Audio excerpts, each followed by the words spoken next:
Charles Henson of Nashville Computers joins us this week to discuss Datto's new security tool for Microsoft 365, plus news from MSP 360 and more, plus a special guest interview with Jennifer Anaya, Ingram Micro's Senior VP of Marketing, with some must-know marketing do's and don'ts. It's ChannelPro Weekly number 202, Zombie Stack. Hello and welcome to ChannelPro Weekly episode 202. My name is Matt Whitlock, technology editor, online director, and your host of this fine program for people like you. And if you don't know what that means, people like you, who you are, you probably do if you're watching this. But if you don't, you're the IT integrator, you're the VAR, you're the IT consultant, you are the managed service provider, you're the computer technician. You are, if that describes you, if you work with other businesses implementing technology solutions, this is the right spot for you. If you are a lifeguard at the local swimming pool, not 100% sure what you're doing here, but we have a lot of fun and you might learn something. You never know. So stick around. It's going to be a great show. Joining me each and every week is the man of the hour, the guy who keeps the I said trains last time. I'm going to say the subway cars running on time. Do we have subways where you live, Rich, in Seattle? I'm not really sure, but executive editor, Rich Friedman. We're back. No, it's been a couple weeks. It feels like we haven't done this show in forever. So sorry about that, folks. Rich, why were we missing in action? What happened? We were in Raleigh, North Carolina, doing ChannelPro's latest SMB Forum event. And Raleigh, for folks who don't know, up until very, very recently was sort of the mothership city for ChannelPro. That's where headquarters used to be. And this is the first time we've done an event there, and it was great. Seeing the team and seeing ChannelPros and our presenters, we had an awesome time. It was a good event. Why don't you take a couple minutes and tell people what happens at these things? Because there's no lifeguards there. It's not about swimming training. What do we do at the ChannelPro SMB Forum? And I'll just make a note to myself. I'll put a pin in that. Maybe we should have lifeguards down the road. Let's talk about that. Bring your trunks to the next one, Rich. It's going to be fun. You know, what we do at these events is we share all sorts of business growth advice from experts we know, and particularly from other readers like you. So we had a panel discussion on maximizing your cloud margins. We had another panel discussion on zero trust security and what does that mean? How do you put it into practice? Our good buddy Manuel Palachuk, who has co-hosted this program with us before, presented another one in an ongoing series of talks he's been doing at our shows this year about building and executing a strategic roadmap. We've got lots of great vendors who sponsor the show and an expo hall you can go into to meet them and grill them with your questions about what they're selling and so on. So yeah, it's a full action-packed, information-packed day. You know who would really benefit from an event like that? I know the kind of people who are there. The kind of people who are there are people like our guest. And I'm so excited to have him here. And our guest today probably doesn't need an introduction because he's so famous. So I guess we won't introduce him. We'll just kind of move on. I'm kidding.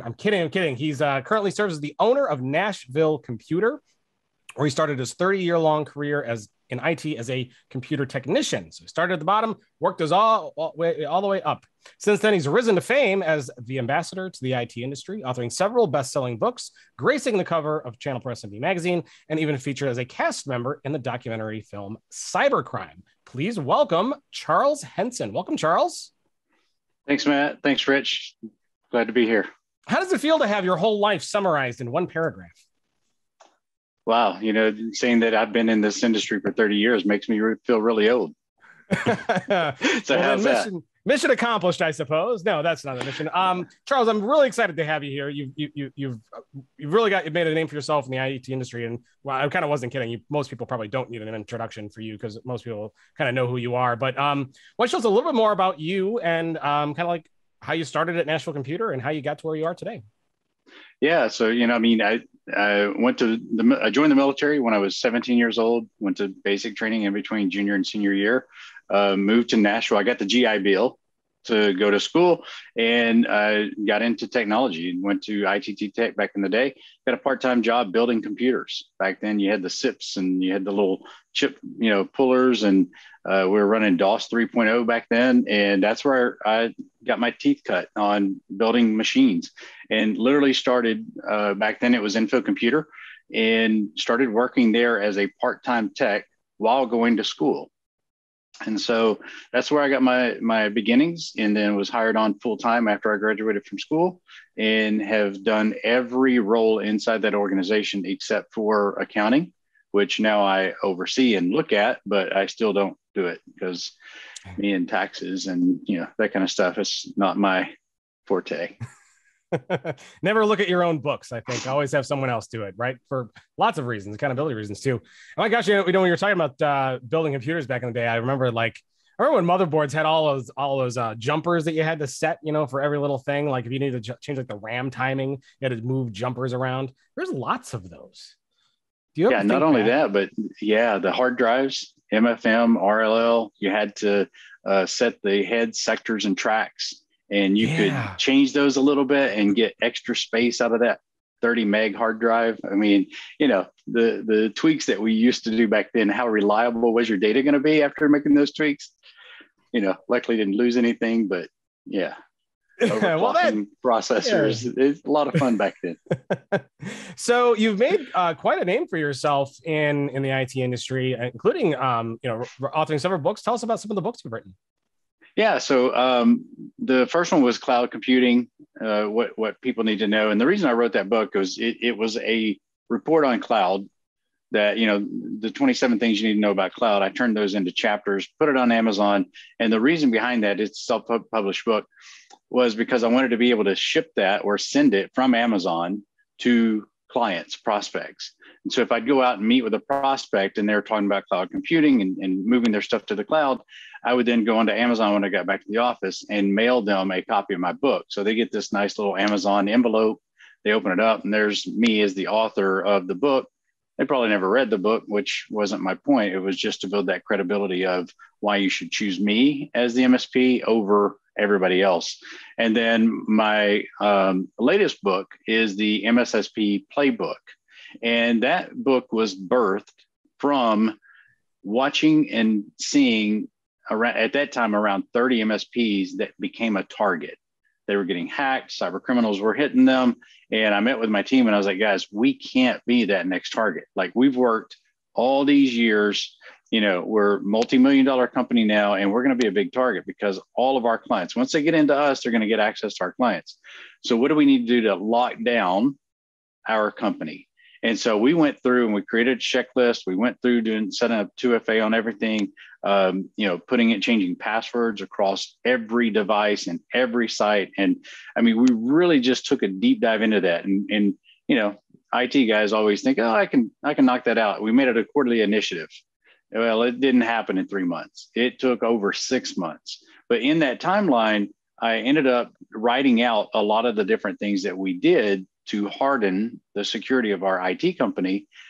The book doesn't talk about products and who you should go buy and which products you should, it's vendor agnostic. It doesn't matter which vendors you go use, but these are some of the things you need to do, including like the advanced endpoint protection. You don't just get advanced endpoint protection, but you actually put script blocking in place. That way, if somebody does click on a link and a hacker does get access, that script blocking will keep them from being able to run scripts and creating elevated users and creating their own users and, screwing up your day, right? So there's a lot of educational stuff in there. I don't really touch a lot on compliance and things of that nature, but it's really a checklist for your MSP to go in and harden your security to protect fellow MSPs from the bad guys. So I love it. Go ahead. You got to put that to the test though, right? Because you're a Kaseya user. Yep, absolutely. How'd it go? Yeah, it went very well. I was getting a lot of flack from that because, I wrote the book, we hardened our systems, Kaseya had the breach. I was planning a 2-week trip to Mexico. I was in Mexico City. I was actually being interviewed by the news media while I was in Mexico on the Kaseya breach and how it didn't affect us and how it did disrupt us, right? We couldn't access the computers remotely. Well, hell, the first 20 years of my career, I couldn't access the computer remotely anyways, right? So we just went back in time a little bit. But I ended up going to Cabo the following week and deep sea fishing while everybody else is like running around going, has my system been compromised? And I'm not, I'm not boasting that, hey, my systems can't be compromised. I'm just saying that if you take the time to really harden your security, And it's not a once and done. You continually have to look at what new tools are evolving, what's new protections that are out there, what are we implementing this week, or what did we implement 3 weeks ago that we need to now go and ensure that we've hardened. It's having that peace of mind, knowing that when an attack like this happens, that you've done a lot of things to already protect and circumvent that from affecting you. But don't take a blind eye and say, oh, well, my system's hardened and I need to just, go fishing like Charles did. Literally make sure that you have I have a wonderful team at Nashville Computer. My guys were watching things. We have a SOC that we're working with. The SOC was reporting that they see nothing, they hear nothing, and so I was like having peace of mind while I was still on vacation and living it up, but that's the way we should be working towards building our MSPs. As a business owner, you need to make sure that you're building the right team, you have the right people that can assist you, and then you harden your own network security. I kind of laugh and say, put your oxygen mask on first before you go help your clients. So everybody's out there fixing their clients' networks and trying to help them be more secure. Guys, you need to stop, focus on your home turf. Make sure that you've locked all your windows, you've put everything in place, you have a SIM in place, you have that next gen firewall, it's feeding out to a SOC, you partner with somebody. And yes, I pay a lot of money for security for our IT, but when I look at what that is protecting, it's the business that we've built since 1988. So why wouldn't I want to invest in my own security and have the best in breed products protecting my own home, MSP, and then take those products to my clients and tell them why I personally chose to use those products. Yeah, but you gotta eat your own dog food, right? I mean, that makes Absolutely. A lot of sense. And you can't protect other people if you can't protect yourself. And locking Absolutely your correct. windows is very important. Windows plus L, folks. That's how you lock your own windows. That's the keyboard shortcut for it. I encourage you to learn it. So I also want to make sure too that you're not saying that people can never go fishing, but you just say security's never done, but it's still okay to go fishing. Yeah, security is never going to be done, right? I mean, the threat landscape continues to change. I mean, you look at what happened last week with or a couple of weeks ago with the VoIP systems going down, the DDoS attacks. You never know when that's going to be your business, right? When is that going to attack you? And then, what can you do to counterattack that or be prepared for that? So we moved our website to Cloudflare. Cloudflare looks for those DDoS attacks. It helps defend those. And so I'm thinking, in the future, if somebody says, well, let's just go shut down Nashville Computer's website. I mean, I'm not saying they can't, but if they do, they're going to be attacking Cloudflare because that's where the DNS is routed through. So look at all aspects of your MSP. And you have to have two-factor authentication on everything. That includes GoDaddy, right? Because you don't want hackers to go gain access to your domain name and redirect people. I mean, there's so many things that when we started digging into this, we were like, wow, how insecure we were for how many years because we never stopped and focused on how do we better protect ourselves. And I mean, we're guilty. We're one of those guys that for years, every client had the same firewall password. It was easy. You got 5, 6 guys, and how are you going to share passwords like that? Well, you have to learn that, you need documentation. You need systems in place so that you don't use shared passwords. So yeah, absolutely. Go fishing. But before you go fishing, make sure that you get the book, go through the checklist, lock down and harden your MSP. And then what we did is we actually hired a third-party provider. We got 2 different guys to come in, 2 different companies come in. They did pen testing. They put devices inside to see what they could find. Everything was a go. A couple of things that we fixed. And then we hired another company to come in and do the exact same thing. Cost me somewhere in the neighborhood of $15,000. But I wanted to make sure that what we put in place was enough. And we didn't leave the side window open while we made sure all the other windows were secured and we locked all the latches on the doors.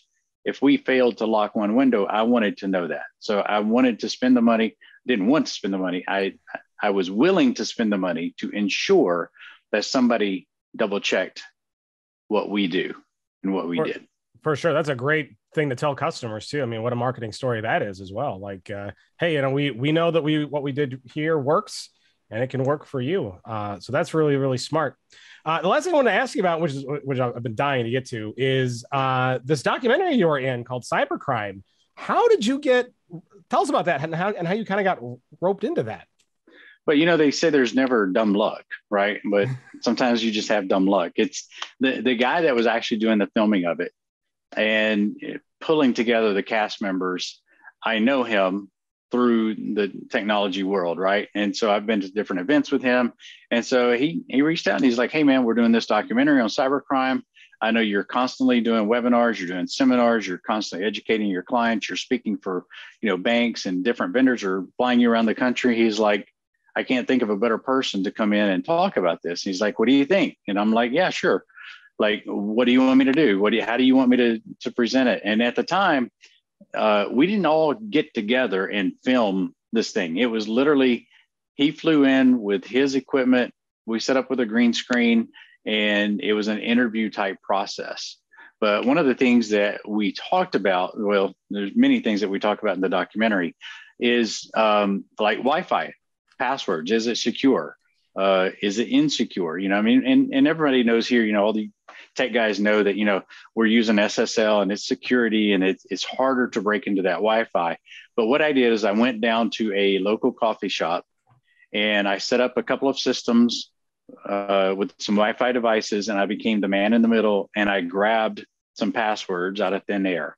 Now, I didn't want to use somebody's from that coffee shop. So I set up some devices to send the information, and, you know, I show what the password is, and then I show inside of Wireshark actually what the password is. So it's just an educational piece to help people not become a victim. And that's really part of my why. And this helps me live that why. And, you know, I can be in front of people talking about security and how they need to better protect themselves and how to stay safe online without me being here burning up hour after hour after hour having one-on-ones. Literally go watch the documentary, and anybody that's watched the documentary gets to learn things that they can do to be more secure when they're online, working with their kids, helping, you know, stuff they can share with their parents or grandparents, right? So that's really, it's a cool factor to it that, hey, I'm in an Amazon Prime documentary because I can share that with clients. I can share it with prospects. It builds my credibility, much like the ChannelPro, you know, magazine cover. That builds my credibility. I can show that to prospects. If I'm in there competing against 3 other MSPs, I've got stuff I can pull out. Oh, I wrote the book on security for MSPs. I've been in a cybercrime documentary. Just go Google search my name and cybercrime, and you'll see articles and, you know, where I've been published in ChannelPro more than one occasion, right? And all of those things, there's a couple of reasons, Matt, that you really want to do this. And I'm going to speak to every MSP out there right now. Number one, you're just like every other MSP unless you have something to show that's credible, right? And so that's one thing. So you want to show this to people that you're meeting with that are prospects that you want to do business with. It's how do you stand out separate from that other MSP? Secondly, the beauty of this is if I'm written an article in ChannelPro, or like I've been on Wired.com, I've been in Bank of America, Dell Tech Page, all of these sites have an article and it's linked back to NashvilleComputer.com. Google loves that. My SEO ranking is like through the roof because of the various publications I've been in, because of the different backlinks. And those are pointed in one direction towards me from very fluent sites. And Google loves that. And I can tell you that, I mean, just past month, we're onboarding 4 new clients, and they're all from web forms being filled out on our website. So marketing works. SEO is a beautiful thing because if you can get your site ranked and people are searching for managed services in your area, then you have that avenue to get in front of them and talk to them about how you can help them be more secure and protect them from the bad guys. Very cool and great advice. For those who want to check out cybercrime, it's available on Amazon Prime Video. You can rent it there or buy it. It's very reasonable. I totally recommend people check it out. We'll put a link to it in the video description. So if you're watching on YouTube, go ahead and open up the description area. We'll put a link to it there. And for our audio listeners, go to sometimes your app. You can see the links we put in the description. If you're on iPhone, just go to the show page at channelpronetwork.com. Find the episode page for episode 202. We'll put all the links in there for you to check out. So with that and all of the stories that we're going to talk to as well, because we got a lot coming up ahead. And a big thanks to Charles for joining us. He's going to be here for a good chunk of the show. So we're very, very excited. We've got a lot coming up. What are we going to talk about, Rich? Well, we've got some news from Datto and MSP 360 we're going to talk about. We're going to talk about what Channel Pros, we talked a little bit about the bandwidth.com DDoS attack on the last episode. But we got some more on that. We're going to talk about some of the things that you folks need to know about.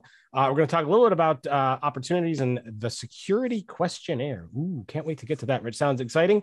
And we got an interview coming up with Jennifer Anaya, the Senior Vice President of Marketing at Ingram Micro. We're going to be talking about some marketing stuff. So it's pretty cool that Charles is going to let into that because we've got some more marketing talk coming up. It's a big show, folks. Strap in because here we go. Rich, Datto is rolling out security stuff for Microsoft 365. Tell us what they're doing. So you may or may not remember back in March on the show here, we were talking about big news from Datto. They had acquired a company, an Israeli security company called BitDam. And since then, they have been turning BitDam's technology into a new security solution. Yesterday, Datto hosted what they called DattoCon Now. DattoCon was originally going to be, it was supposed to be an in-person conference right here in Seattle, Washington. Unfortunately, they decided at the end of the day that for COVID-related reasons and the uncertainty about, restrictions on how many people you can get in a room and all that kind of stuff, they turned it into a virtual event that took place yesterday as we record this, October 13th. And the big product news at the show was the release of this security product based on the BitDam technology. The product is called Datto SaaS Defense. It is a threat protection solution for Microsoft 365, specifically Outlook, OneDrive, SharePoint, and Teams. According to Datto, it will both detect and block ransomware, malware, phishing attempts, business email compromise, any kind of attempt to compromise any of those Microsoft 365 systems. And Datto says basically this technology is sophisticated enough to identify and intercept a zero-day. So real-time protection against threats that are emerging and obviously aren't showing up in a signature file. It is part of, in a way, this is sort of the first truly security-only kind of product that Datto has released, but they have been in the security business really for a while. I mean, obviously, BDR, which is what people still most associate Datto with, that's the last line of defense and security. They added last year ransomware detection and response capability to their RMM system, which also does patch management. Obviously, that's all part of the security story. They have on-premise and cloud-to-cloud backup. So I mean, it's not that they're new to security, but this is really the first time that they've introduced a security product per se.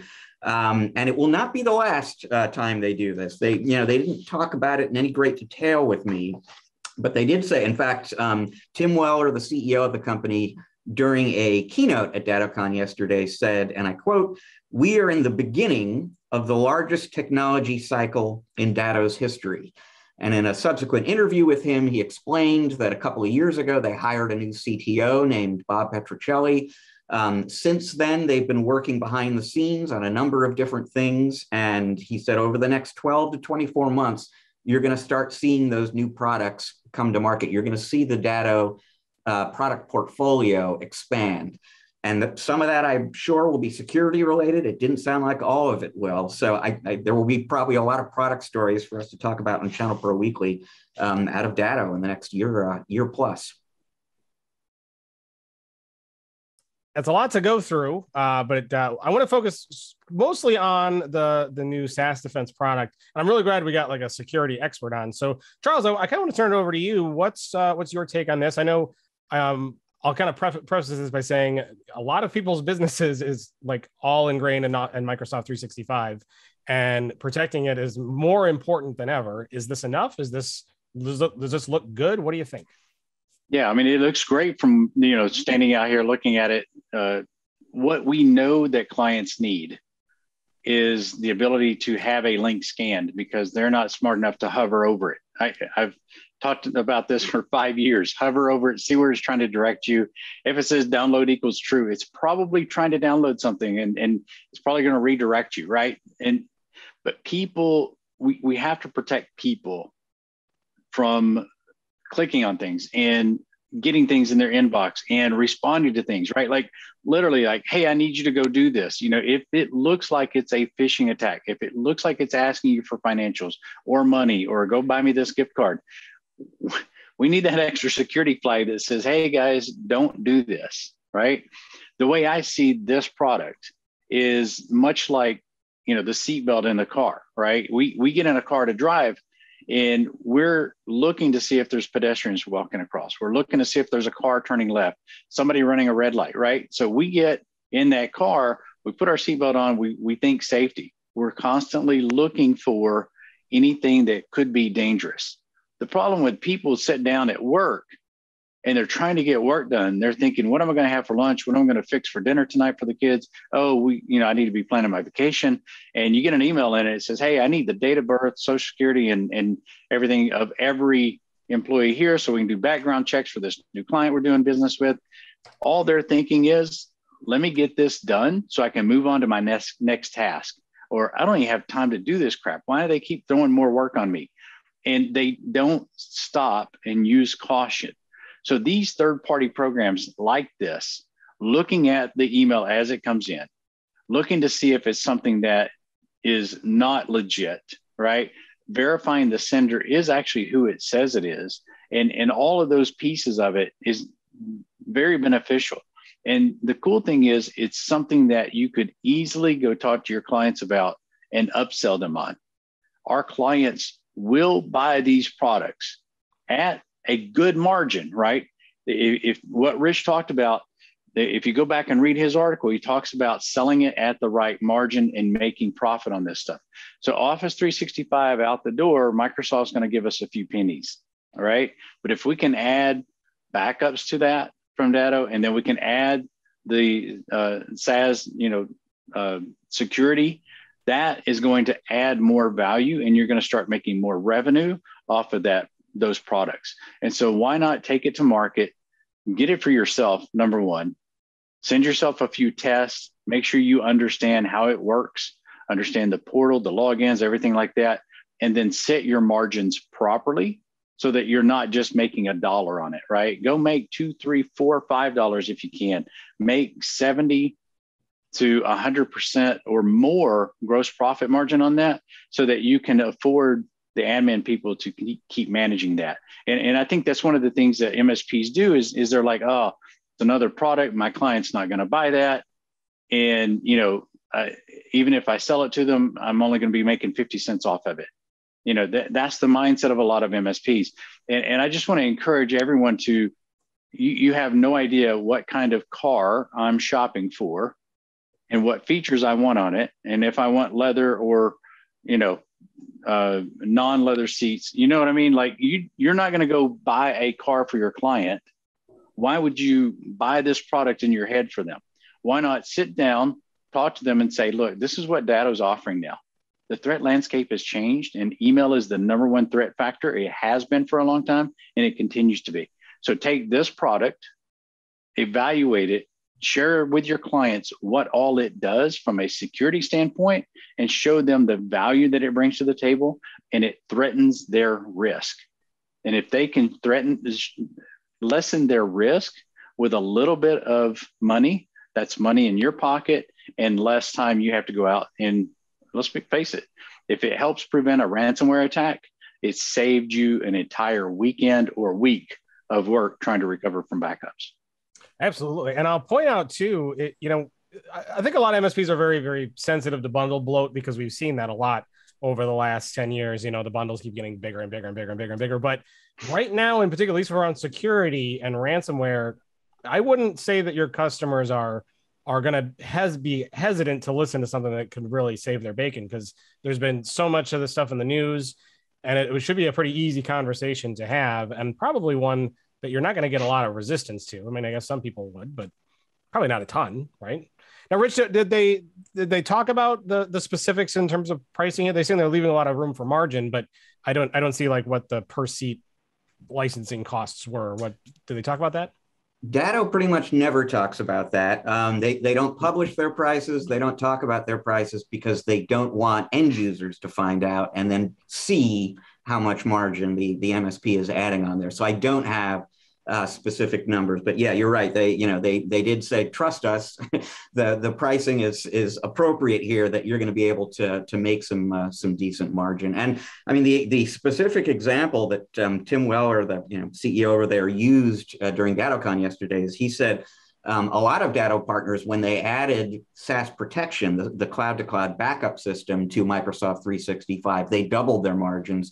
And they're thinking that there's room here for people to triple their Microsoft 365 margin if they add the SaaS defense on top of SaaS protection on top of Microsoft 365. So there you go, folks. Tripling things is good. So think about triple. Think about what you have. Think about 3 times that. And that's something to kind of go check it out. So this might be for you. We'll put a link to that story in the description area, so you can go and you can learn more about SaaS defense and see if it's something that you want to start talking to your customers about. Why wouldn't you? I don't know, but you might want to. What do you think? I don't know. But we're going to move on to the next story. Rich, MSP 360's got something going on AWS. What are they doing? Well, this is kind of interesting. And in fact, according to MSP 360, this is a one-of-a-kind kind of opportunity for MSPs right now. So MSP 360, for folks who aren't familiar with the name, you might know them better as Cloudberry Lab. Very familiar name in file management and backup. A couple of years ago, they rebranded as MSP 360 as a first step towards building out a complete suite of tools for MSPs. They introduced an RMM tool not too long ago. They introduced a remote control system before that. They have loudly hinted that there's a PSA product coming along. What they announced this week is something that concerns the backup product, their managed backup service, which has been out in the market for a while now. And the way it typically works, if you're going to be storing backups in the cloud, you buy your backup software or service from the vendor, from the provider, and then you go out to Azure or AWS or some other cloud, and you buy the storage that you're going to use to store the backups separately. And then you deal with all of the issues that come along with buying that storage space and predicting how much you're going to need and anticipating what it's going to cost you every month. And then, if you've got to actually use one of those backups, what are the egress charges and all that kind of stuff. And so MSP 360 has been on this sort of streak recently. This is the second time that they've done this, where they have partnered with a public cloud provider. First, it was Wasabi Technologies. Now it's AWS, which is obviously the public cloud leader. And they've kind of worked out a deal with Amazon whereby you can get a flat rate, $23 per terabyte per month price on the backup service and the storage every month. And no download fees, no egress fees, no API requests. Basically, every month, you're going to be paying $23 a terabyte for the backup service and the associated storage, which means a lot less complexity in terms of setting up and managing vendor relationships, and a ton more predictability in terms of what you're going to be paying every month for backup storage, you and your customers. Again, MSP 360 says there's nobody else doing this right now. I don't know. I think it's reasonable to assume that they might be expanding beyond Wasabi and AWS. They also, their service also supports Azure and Backblaze. Right now, you've still got to bring your own storage if you prefer those platforms. But for the other two, Wasabi and AWS, you now have a very predictable flat rate option. Wow, I hope this catches on, don't you, Charles? Yeah, yes, I do, because when you think about it, I mean the marketplace is more and more competitive, right? And so one of the issues that we run into is you walk into a client and they have 30 terabytes of storage, and it's like, wow, how are we going to get all that off site, and how much is that going to cost us? The cool thing about this is if it's $23 a terabyte, look how much margin you can make off of that, because there's no way they could even go buy that somewhere direct, right? You look at a co-managed space or look at somebody that has lots and lots of data. This sounds to me like an ideal solution to go and push that system, all that information offsite in the cloud for a very small price, and then make some really large margins on that. So again, I mean, when I was reading that article, I was like, wow, where was this like 6 years ago when I was backing up a 60 terabyte unit up in the north side of Nashville? I was like, man, where were these prices then? Because that's not what I was paying. No, and it's even right now, it's almost impossible to find anything that doesn't have egress fees or a whole bunch of fees tacked on to actually like use the space. Like you rent which is always weird. Like you're paying for an allocation of storage that you would then have to pay to use, which is really, really weird. Right? It's like, I don't get that. It sounds like property taxes and the house that you bought, using the land or something, and still have to pay the government even though you bought it. Yeah, right. Isn't that yeah, weird? Right. Weird. Awesome. So Richard, did they say that they hint that they're going to have flat rate deals in place with Azure and Backblaze, or is that something that we don't know if they're going to have? I am just surmising. They didn't actually hint at that, but I mean, the first time I spoke with Brian Hellwig, the CEO over there, about this kind of a deal, and that was actually, I think, even before the Wasabi flat rate offer came out. But just the way he was kind of talking about it and how, they really view this as kind of a game changer and a differentiator. I would be surprised.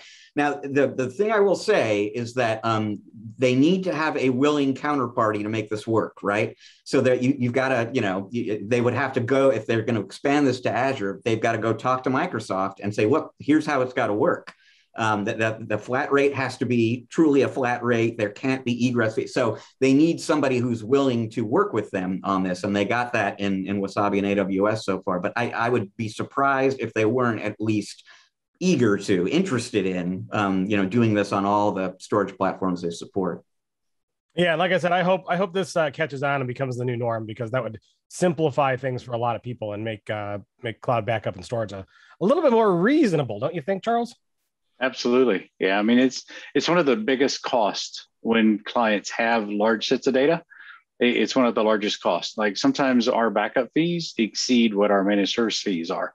It's unfortunate, but what we're seeing though in the marketplace, right, is we're with more and more storage being available, we want to continue to see that price come down, because at the end of the day, we need to be able to supply those services to our clients. It needs to be affordable, and partner with companies like this will absolutely allow us to do it versus us trying to go out and just set up something one-off.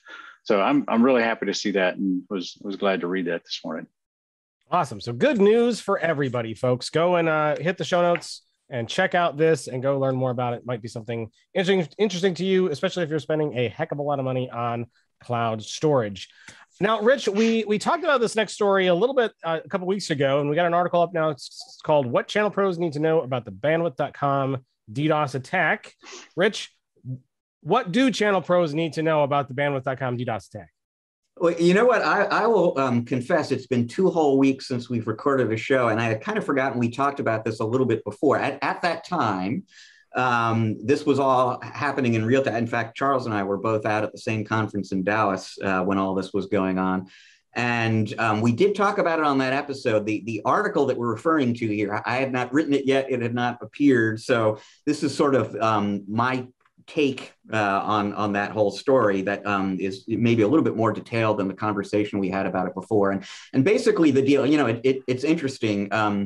I'm guessing that it was not new information to Charles that, huge numbers of VoIP resellers and VoIP end users were experiencing difficulty a few weeks ago when this bandwidth.com DDoS attack happened. The reason I kind of wound up writing about this was because the folks from Citracom, which is a VoIP provider, they approached me at the show in Dallas and they said, there's something kind of enormous happening this week in the industry and nobody's writing about it. And that sort of, caught my attention and got me looking into it. And what was happening basically is this company that's more or less invisible to anyone in the VoIP ecosystem, including the end users, called bandwidth.com. They are sort of the interface between the internet and copper-based phone systems for something like 40% of the VoIP providers in North America.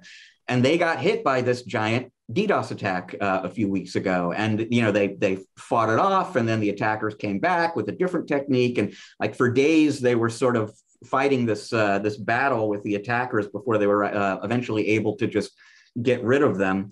But I mean, it was a problem for anyone who relies on VoIP, anyone who sells VoIP. You had customers calling you up saying, I'm not getting calls, I can't place calls, or the call quality is terrible, or I get disconnected and so on. And nobody really understands why it's happening, and explaining it to the end user is very difficult.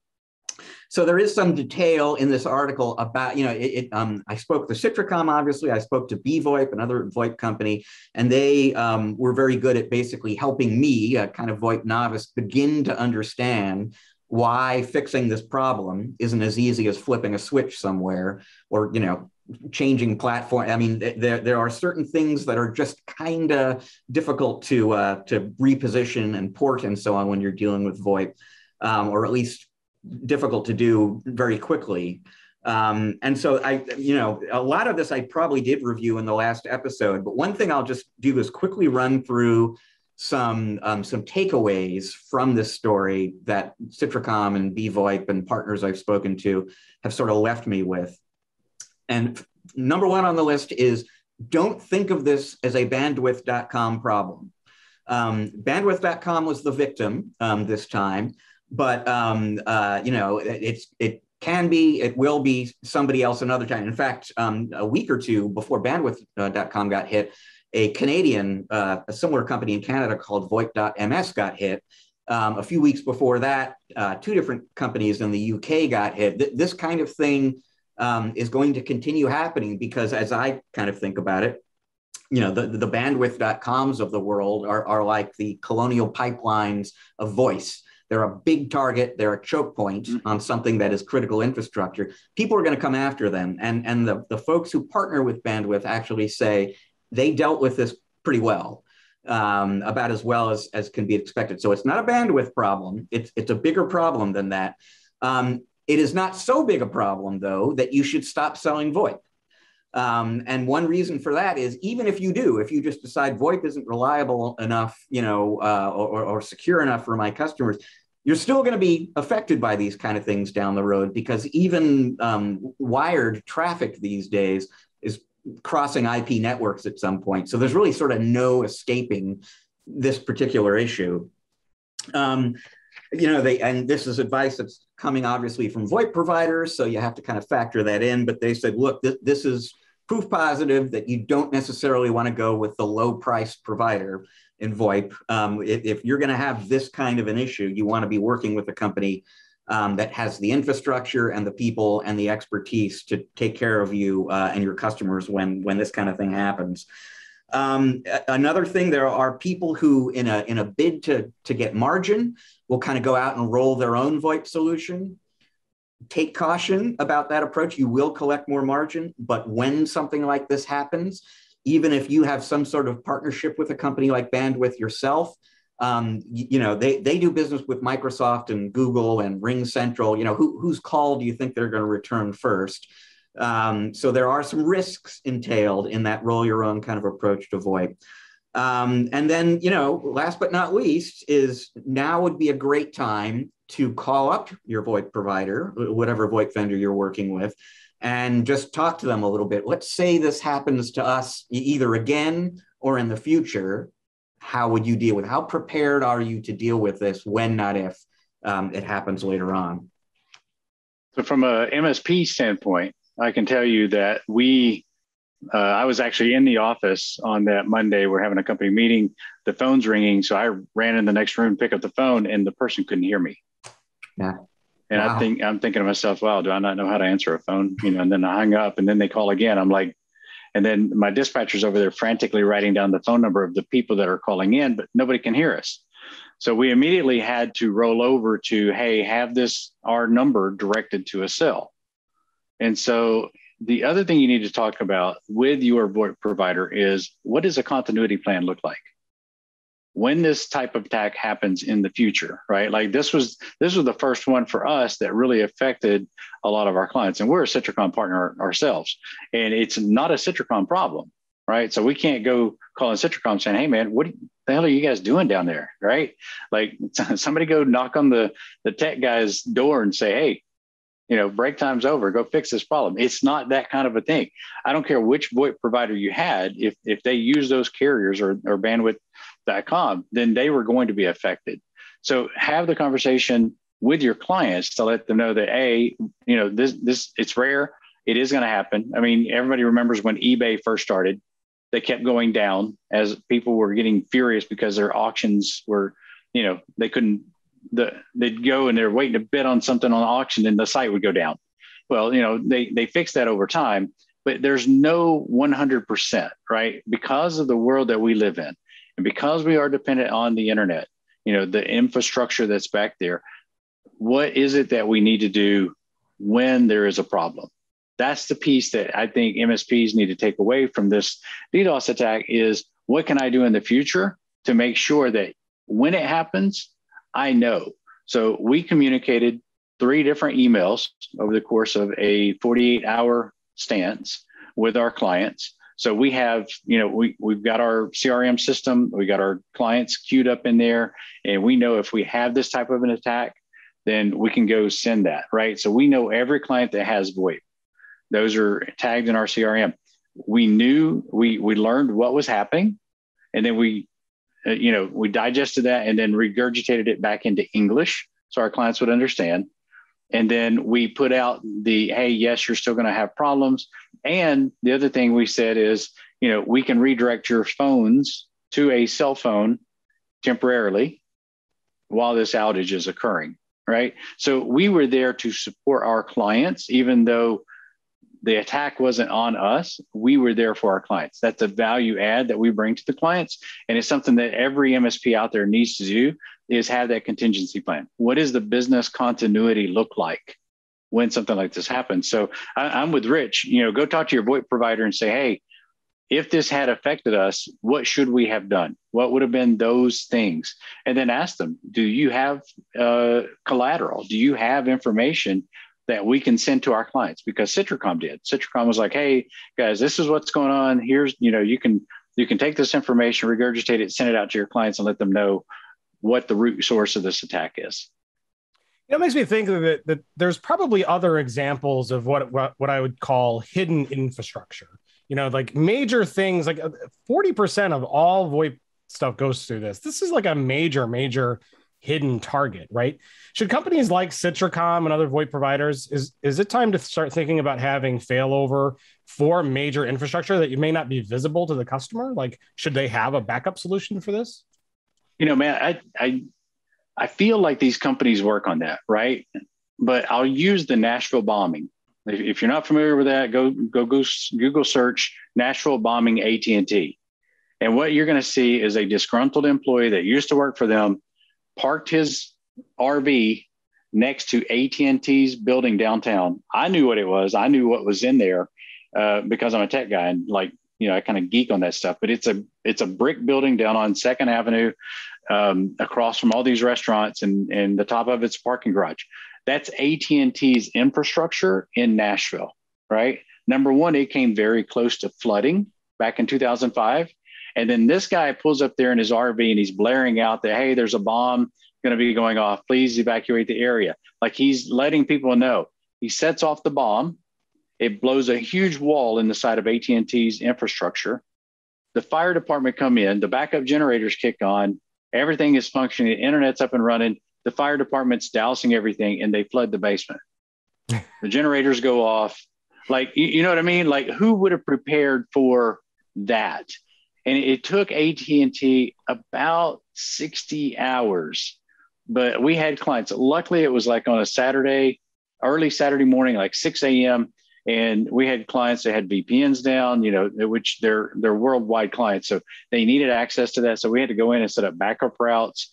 You know, we had to go in and do things that were unforeseen. But I think a lot of those companies, each time there's an attack, they look at their own infrastructure and say, how can we make sure that that is actually going to work? And you can do business continuity testing. There's no way AT&T could have ever tested their building being flooded, their basement being flooded by the fire department, right? I mean, who thinks of those kinds of things? But with that being said, we, having had to send people home to work, now we do have a contingency plan in some areas, right? Like, start thinking more broad, like, what's the worst thing that could happen if I go in and my building is flooded or it's blown away or something happened to it? How do I send those people home?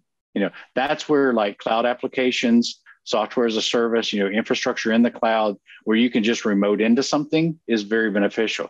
Going back to 2005, when we had the flood, one of our clients called us and they're like, oh my God, our office is underwater. We're like, it's okay. You know, all your systems are up there. We literally got their home laptops connected to their cloud and they were back up and running within an hour. And so that's the kind of business continuity we need to be looking at, planning for that are out there, but who knows what the next attack is going to be. Just know that there is going to be one. Rich, I think I just got inspiration for the next phase of my career. I am going to be a continuity testing engineer. I will come up with scenarios to throw at your business and building to see if you can stay up. I mean, imagine what you could do, right? You're like, who could predict the fire department flooding out a basement? I can think of scenarios like that. Like, let's see if you can survive the zombie horde. And I'll just hire a ton of actors to go and invade a building. What was that show that they used to be on? The two guys, and they'd go and they'd like set off a bomb. They'd blow up a car. Like, what was that show called? You know what I'm talking about? Like they would test things Mythbusters or yes, Mythbusters. Yeah. So there you go, Matt. Mythbusters saves too, but for your business, let's see what you can survive. Continuity busters. Yeah. Continuity busters. This I need to go get that URL right now. This stuff doesn't write itself, folks. Throughout the whole bandwidth.com thing and your customer, Charles, did you ever consider deploying new technology to help sustain voice calls known as the tin can on a string? No. Why would you? I mean, the infrastructure is there. It's there. I mean, these attacks are going to come in waves, right? Every time Microsoft has an outage and 5 mailboxes out of 30 can't get email, are you going, okay, well, let's go back to the Exchange on-prem? No, I mean, we're not going to go change technologies. We're just going to say, you know what? It's part of what we do. It's part of the world we live in.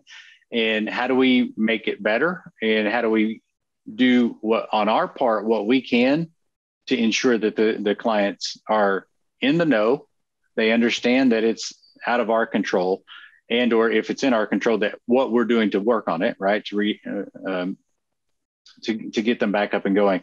But no, to go in and change technology every time there's an issue, it's like, okay, somebody hacks into your PBX, then are you going to switch back to VoIP at that point? I mean, it's just you just have to trust the technology that we're using and just continue moving forward through the trials and tribulations, if you will. Well said. I was just trying to promote tin cans on a string to help my investments in string companies, but thanks for shooting that one down, Charles. We're gonna move on. Rich, we got an article that we're gonna talk about coming up called "Finding Opportunity in the Security Questionnaire." What is that about?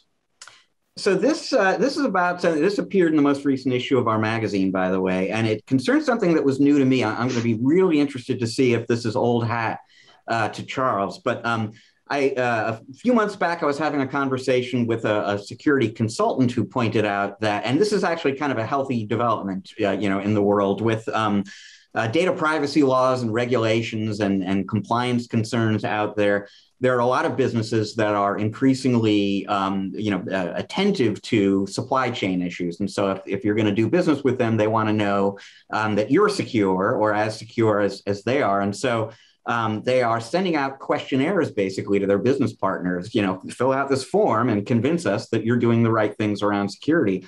And you can imagine, as the CEO, let's say, of some company, and you get this questionnaire from an important business partner, and you just literally don't know what some of the questions even mean. And so there are a lot of MSPs who are getting pulled in to help fill out these questionnaires. Can you help me fill this out? And it turns out that, if this is something that you're being asked to do, this is actually a revenue opportunity. Not everybody does this as a business service, but some people do. And so we had an article about that as something that is increasingly needed by end users, and that MSPs and other kind of security solution providers can offer as a service to their clients. So Charles, let's get your take on that. What do you think about that? Yeah, so they've been around for a long time, Rich. It started out with PCI compliance, but what's happened is they're becoming more complex. The old PCI compliance questionnaire was, hey, you guys do our IT, can you answer these questions, which was a 1-page, maybe 2-page, and it's like, do you use Wi-Fi? Do other people use your Wi-Fi? Is it protected? PCI compliance standpoint. So if you're going to put this credit card machine in here, what else is going to be attached to that network, right? So it started out with that. You had vendors that came in, like the copier guys, and they're like, hey, we need IP addresses and things of that nature. And you'd fill out that documentation to help them. But what we're starting to see is the shift for compliance, and it really started with HIPAA. The HIPAA risk assessment isn't somebody coming in and installing a tool and testing the integrity of your systems. It's literally a questionnaire, right? They're asking you questions. Is your server room locked? Is there a video camera in there? Do you have logs of who goes in and out? Do you have patient names on the tablet up front, right? Like, there's all these different questions. We can't, as the technology provider, answer some of those questions. So we have to work with the client. So we started charging for HIPAA risk assessments and using a third party for that validation. So we would make money off of that, right? Even though we work with them on the technology side, you still want to be able to, that's something that's outside of the services we offer. Now, you fast forward to today, where clients are saying, hey, we're going to go through this CMMC compliance standard, or we're going to follow these guidelines. And now they're like, okay, do we have two-factor authentication on this? What does our controls look like if somebody needs a new user account created? What do the controls look like if we need to elevate somebody to an admin, or we need to install a new piece of software? There's all these different levers that can be pulled and controlled, but who is regulating that? And that's where IT is starting to see a lot of people coming to them saying, hey guys, you handle my IT, can you answer this questionnaire? Well, hell, it may be 15 to 30 pages now, where the old PCI was 1 to 2 pages. And so it is definitely something you can go to your clients and say, yes, we can do this, but we're going to charge you on an hourly basis. We're going to sit down with that third party that's actually doing the evaluation.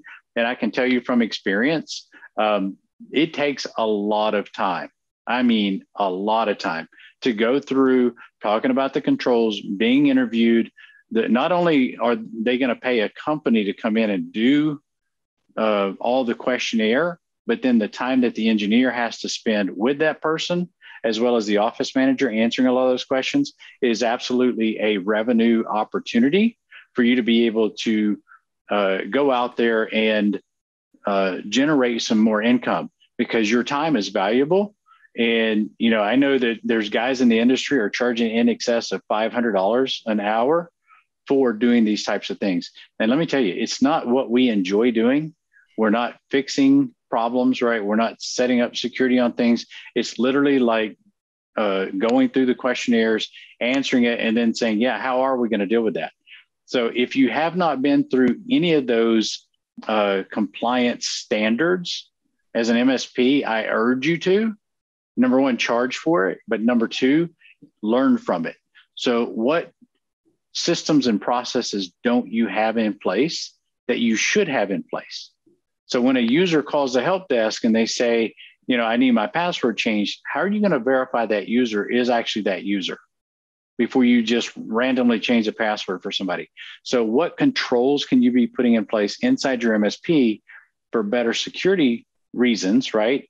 And then taking that to your clients and adding value to your clients from a security standpoint. Because a lot of MSPs are just like, hey, we're going to patch, we're going to be monitoring 24/7, and we're going to make sure your backups are good, and we're good to go. Well, this is a whole value add that you can bring to the table, but you can also charge for it. Yeah, interesting take two, because it seems like compliance is adding a lot of these questionnaires, and I'm surprised at the length of some of these. But I was sitting here thinking, like, cyber insurance is like a big thing right now, and is that starting to add a lot to like the security review questionnaire stuff? Are they demanding all that stuff as well? Yeah, absolutely. So number one, our cybersecurity policy doubled in cost last year. It doubled in cost. It was already expensive. It just doubled. The questionnaire that they send is, your backups. How are they handled? Can you log into a system and then click in a web browser, and is that password saved? So you can automatically get into that backup. If it is, underwriters are going to say, we're not giving them insurance, right? Because a hacker gains access to the server. They click on a web browser. They go to access the backup unit. Now they can delete the backups. They can manipulate them. They can stop the backups from occurring and then set off ransomware. And why would an insurance company want to have a policy in place if you are not doing best, locking down your systems and following best practices, right? And so when you are going through your cyber liability insurance and doing the renewals, it is a multi-page questionnaire, and it takes your entire team to read through it and look at it and make sure that you're actually doing these things. And I remember last year or 2 years ago, we actually had to change the way that we logged into like 5 of the backup units that we had from a certain vendor, right? Like the way they had it was less secure. We had to make it more secure.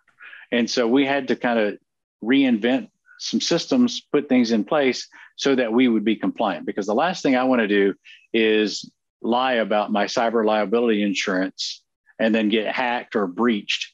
And then they say, well, you said on your questionnaire that you had this set that way. And it's obviously not, because that's how the hackers got in.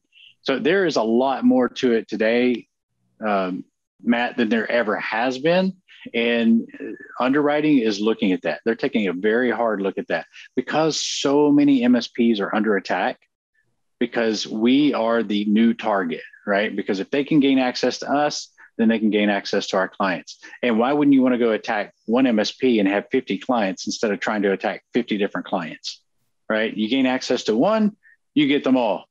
And so cyber insurance definitely has those compliance standards are there. We're seeing it across the board where more and more things are starting to require those compliance standards be put in place. Oh, and I bet if you try to put a claim in, they're going to go through it with a fine-tooth comb, because they don't want to pay out, guaranteed. So interesting stuff. It's a really good take. We're running a little long, so we're gonna stop there and send people over to this article. This is definitely something that you got to think about, folks. And it is a good opportunity. Even though it's probably, like you said, it's not something you exactly want to do, but there's got to be revenue opportunities in there. Anything you can charge $500 an hour for, I think is pretty good opportunity, including my new business, so Continuity Busters. You can hire us to send zombie hordes, $500 an hour, no problem, or 10% off your first purchase there, folks. Matt, you might want to evaluate that. You need zombies, and they'll probably want to be paid, so you might want to charge more than $500 an hour. That's just saying. So before you publish this, you might want to think about your numbers there. Maybe it's a $5,000 one-time zombie infestation to see how that does for your business. Actors hired separately, actors sold separately. Yeah. So there you go. I like that. I like that too. And if you want them to hold like dead body parts or whatever while they're coming in, that's extra too. There's a big menu, Charles. You got add-ons, right? We all know about add-ons. It's my zombie bundle. It just grows and grows and grows. Okay. It's your zombie stack. Zombie stack. I love it. Oh, Rich, this stuff doesn't get any better. All right, we're going to take a break there. When we come back, we're going to be doing an interview with Jennifer Anaya. She's the Senior Vice President of Marketing at Ingram Micro. Fortunately, Charles won't be able to join us for this interview, but he's going to be back with us on the other side for part 3, so you won't want to miss that. Stick around. We will be right back chewing on our zombie security stack, whatever that is. You won't want to miss it. Be right back.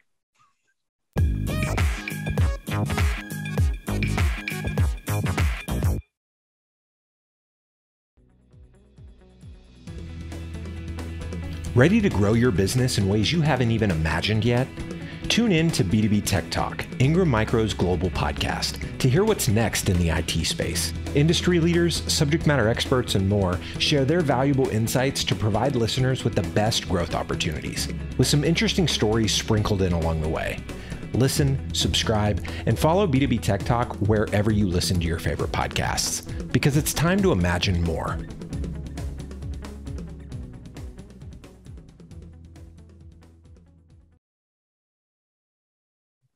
And we are back with part 2 here of Channel Pro Weekly, episode 202. You know, if you're a Channel Pro, odds are you've got the technical chops to manage networks, deploy firewalls, and handle an ever-growing list of technologies for your customers. But how do you get those customers there in the first place? Referrals are great when they happen, but relying on those is the only way to drive new business means a lot of stagnation.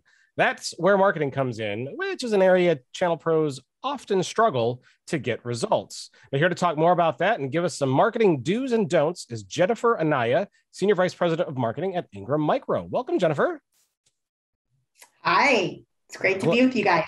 Great to have you on. I'm glad you're here. And we got a big topic ahead to discuss. But before we kind of dive into some of the nitty gritty marketing stuff, why don't you tell us a little bit more about you and kind of what you do at Ingram? Well, I am based in Southern California, and I lead Ingram Micro's global marketing. And basically what that consists of is marketing strategy. So the marketing of Ingram Micro, as well as our brand. And I run the business of marketing inside of Ingram Micro, which is known as Agency Ingram Micro, where we help and support many of our channel partners with their marketing strategies and with go-to-market programs that they can use. Wow. So like Ingram Global Marketing, like that's a feat to achieve. Did you have to like start at the ground floor and work your way up, or how did you kind of end up at Ingram in this role? That's a great question. Well, I the company, I'm what's known as a boomerang. We have that affectionate term at Ingram because there are quite a few of us who have left the company at some point and come back. So I have collectively been at the company now 18 years. And I started in more of a public relations communications capacity back in 2000.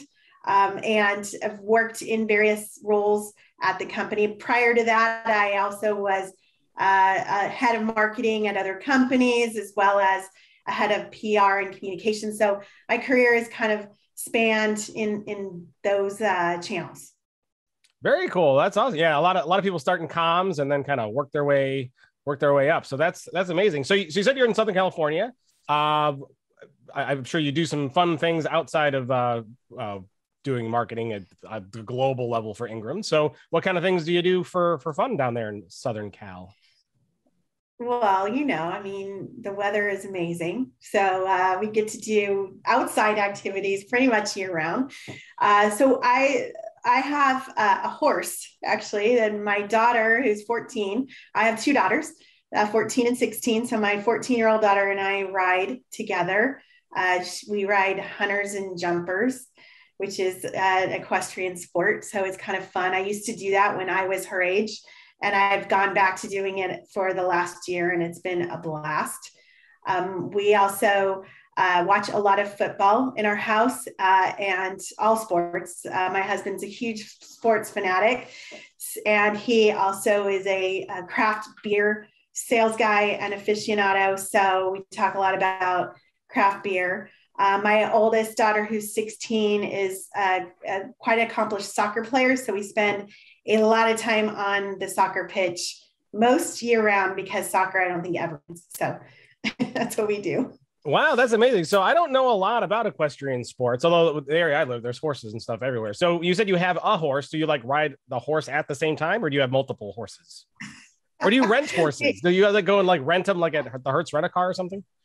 Yeah, well, yeah, actually, interestingly enough, you can lease a horse or you can take riding lessons if you don't have a horse. But we own a horse, and no, we do not ride him at the same time. We ride him at different times.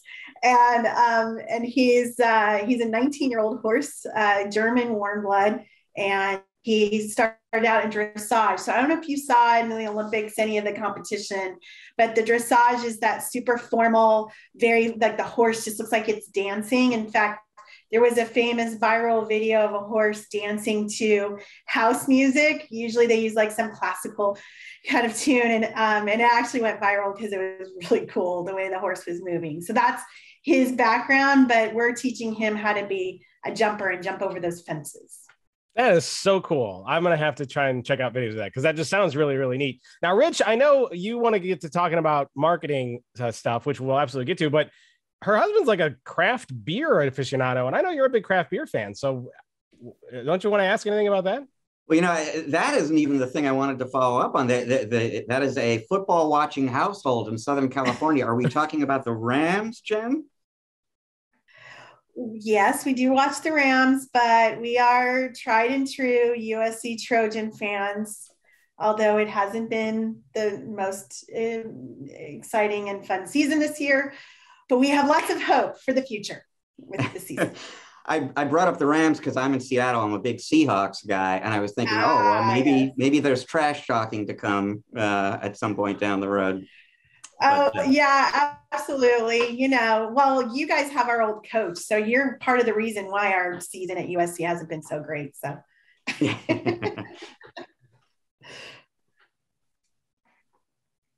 well, let's dive in. You know, Matt kind of kicked things off by saying, and it's the truth. I would say the vast majority of our readers at ChannelPro rely probably exclusively on referrals for marketing purposes. I mean, what would you say to somebody who's listening or watching right now and figures referrals, that's kind of all I need? Yeah, I mean, so referrals are absolutely your best form of marketing, right? Because if you've got somebody who is absolutely thrilled with your service, that they want to talk to other people about it and put their own credibility on the line to recommend you, that is like the top of the pyramid of what you can do. But you're not typically sitting around the like dinner table saying, let me tell you about managed services, you know, provider, or what my CIO is doing. Like, you don't typically have those conversations in just regular run of the mill. So the likelihood of those referrals happening for you aren't as high as if you were to create your own referral environment. So what do I mean by that? How can you get your message about who your company is, what you're about, and what you do for the clients that you're serving? So using those stories, those great stories that you're hearing from your clients, because they are thrilled with you, and putting them out there in the internet atmosphere in a very purposeful way. So using digital marketing channels, using social media channels, telling stories, have other people tell your stories for you. That's how you're going to get your story out in a more intentional and personal or a professional way that then can create that sort of referral-like marketing path back into your company. And using stories and storytelling is a big piece of that. I mean, one of the nice things about referrals is it's generally a free form of marketing, but I mean, most of the time lead generation is something that is going to cost money, and you're certainly going to have to put time into it. But a lot of people aren't sure how much time, how much money should I be setting aside for marketing? Are there any good guidelines about, a good threshold, a good minimum for money and time to set aside for marketing? Yeah, I mean, there's a couple of ways to look at it. And I know that it might seem, just to address it first, it might seem that referrals are free.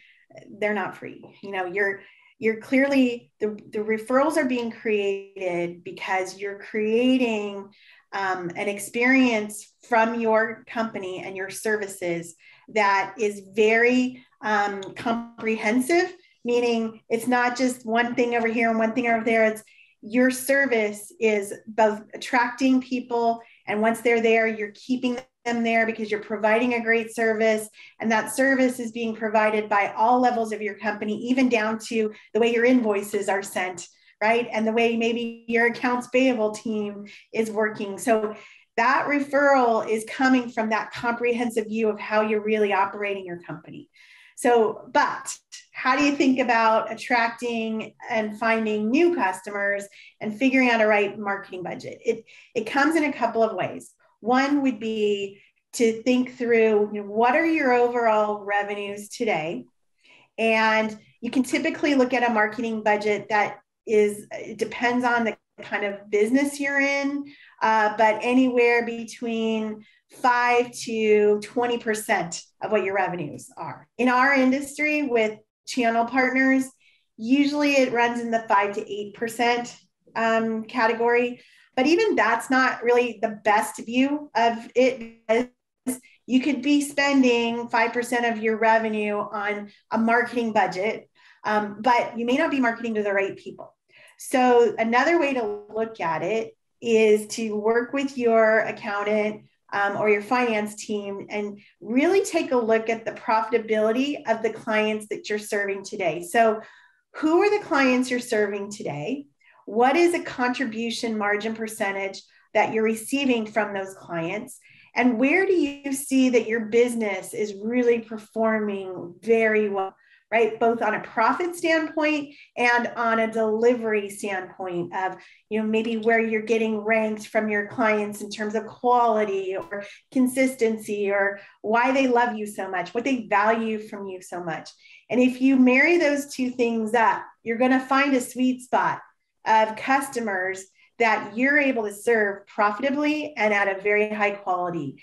And especially if you're in a services business, managed services of any sort, or cloud services, or even if you're a reseller of products looking to get in the service business, you want to be able to focus in on a client base that you can serve really well and not try to be everything to everybody.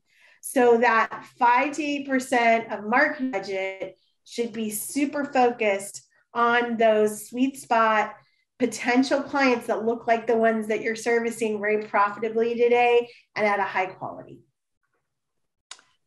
So for somebody in the audience right now who has been relying on referrals, but is maybe ready to start branching out beyond that, where do you recommend they begin? What's a kind of a good first step into other kinds of marketing? Yeah, I would say first step is to really start to get everyone inside your company on the same page with how they talk about your company. That sounds like really, that sounds pretty basic, but you would be surprised if we've done this in several companies where just had somebody take their iPhone or their smartphone and go around and ask their, different people in their company, hey, tell me the 5-second elevator speech on who we are, what we do, right? And it's all different, inevitably. So if you can get a great, crisp message about who you are as a business, and I use the word who, because your business really is about the people and the capabilities that you have. It's not about what you do, is the technology you're serving. A lot of people, a lot of companies do what you do, but not a lot of companies are who you are. So you have to really define the who part of who you are as a company, what you're about, and what you're doing for other clients that you want to go and attract. So it's not really about all who you are and how great you are, or big you are, or smart you are, or whatever. It's more about what are you doing for the companies that you're serving that they value about what you're able to do, your capabilities, your unique service qualities, differentiating maybe service programs or ways that you're able to provide just that extra step for those clients that you serve. So getting that great elevator pitch that talks about who you are and what you do for the companies that you serve is step one. Step two is getting some of those client stories out in some kind of a digital format, whether it's on a website, whether it's via social channels and using channels like LinkedIn. Even Instagram is an interesting one because it's very visual and you can attract people, what a picture tells 1,000 words, right? So, Instagram or even Facebook, we've heard Facebook can be an interesting channel as a go-to-market channel for some companies, just depending on who they're trying to attract. So that's where I'd really focus time and effort is in getting in some type of a digital format. I want to drill into something that you brought up there, because I think it's important. You were talking about, emphasizing who you are as opposed to what you do. But I've seen these kind of exercises before at conferences where, MSPs or channel pros get asked, well, who are you? What are your defining characteristics? And a lot of times they come up with, we're very responsive, we really know our stuff technically. We are, courteous and everybody says the same things. And you were kind of talking about that unique or differentiated value add. So, can you talk a little bit more about the importance of distinguishing yourself from all the other people out there who are basically saying the same things about who they are? Yeah, it's not easy to do. I'll just kind of validate that a little bit is, it's sort of like, trying to describe yourself, right? Like everybody else says, oh no, you're this and you're that, and you're fantastic. And you're like, I am, it's sort of a bit like that kind of a process. But a couple of tips that you can do to really get at the heart of what that is ask a couple of questions to your clients that you're serving today. So one question that's great to ask is, what do you value most about what we provide you? And then you just sit back and listen and you start to take notes on what they're saying and ask, different customers, meaning a smaller size customer, a larger size customer, a customer that might be in the professional services realm, or one might be in manufacturing. Like ask it in different places of how your company is servicing those clients, and you're going to get different things, but you're going to start to see some themes that also are going to resonate. And then the second question that's really great to ask them is, what is something that we're doing that you really can't live without? So, as our client, we're doing things for you. There's stuff that we're doing that are sort of like, yeah, run of the mill, but what's something, or maybe what are 3 things that we're doing that you can't live without? Your business depends on that. And getting answers to that, again, to different types of customers, sizes, types of what, end users they're doing is also going to give you some themes that you're hearing. The dogs agree. Absolutely. Those are like the key questions. I love working at home. It's awesome. That are going to get you the essence of what it is that you're doing for your clients that is really different and that you can hang your hat on. So one of the many things you do is run agency Ingram Micro. So for people who are listening or watching right now, who they they're kind of learning as they go along on marketing. They can't afford a dedicated marketing resource or so on to have on staff. What are some ways that folks can work with Ingram or another vendor to get assistance with marketing? Yeah, there's so much available that really channel partners don't take advantage of from their distribution partners, even their vendors. And I think most of the time is because it's overwhelming. I think a lot of the time too is because they just don't have dedicated people perhaps on their team who that's their job that they do every day, right? So designating someone, if you don't have someone on your team who might have a real passion for doing marketing or wanting to understand it more, would be really helpful. And getting that person to do some research with your vendor partners and your distribution partners. What do you have available to us? What can we tap into? I'll tell you that, because I sit inside of Ingram Micro, we have a lot of programs where we support partners as their marketing organization, and helping them with sort of a virtual marketing manager, so to speak, to get them to focus in on a plan that's going to work them. Get them to understand maybe what are the areas and opportunities inside what they're selling today, because we have on what they're selling today and how they could add on to that, build on that business, or even create a complementary sort of technology practice that would actually blow that out even further into where their reach and what they could be selling and doing. So, working with in a more strategic manner and thinking of a distributor as your business partner, that's what we aim for at Ingram, because we're helping them with marketing, we're helping them to think through how to build out their business, and we're helping them with financing and creative financing solutions that are give them the cash flow that they need to go invest in that growth, right? So that is, it's not just about marketing or just about this or that. It's sort of a strategic conversation on growth and what it is that you need to grow your business that is going to be very helpful. But it is overwhelming. And lots of vendors have a lot of marketing programs that could spin up a lot of time if you don't have a plan in place on what you want to do and who you want to go target. So I just would go back to that sort of idea of figuring out your budget.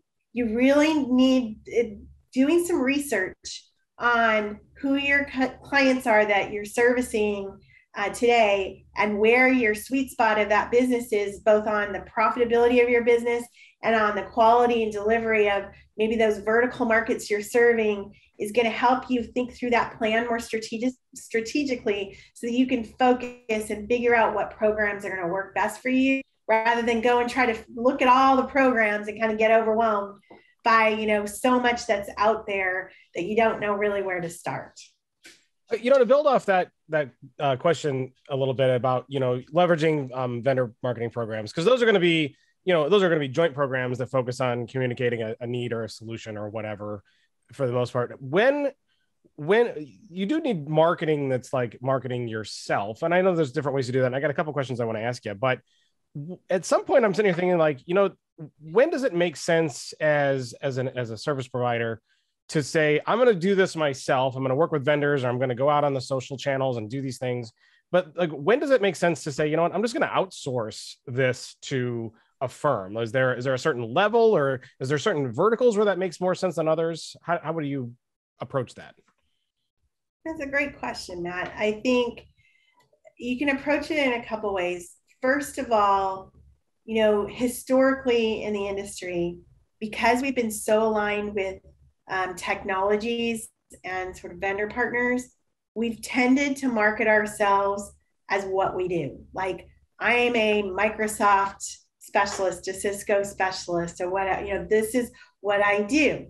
And if you need any of that, come to me, type of thing. And in the last 5 to 6 years, there's been a big shift where especially managed service providers, cloud service providers, know that they need to market who they are. And they need to do it in what we call weekend language. Okay, like, our industry doesn't speak in weekend language. When we talk about craft beer or the Seahawks, we use weekend language. When we talk about technology, we immediately go into this like robotic, acronym filled, whatever kind of language that just doesn't translate into the people who we need to market to, which are business people trying to figure out what technology they need, or maybe not even believing they need technology, right? But they only need to do certain things, like they need to grow their business or expand in some new area of the country or whatever, right? So we need to speak to them in their language. And we need to also talk about our company in a way that makes sense for them to see what we could do for them as a company. That's a big shift.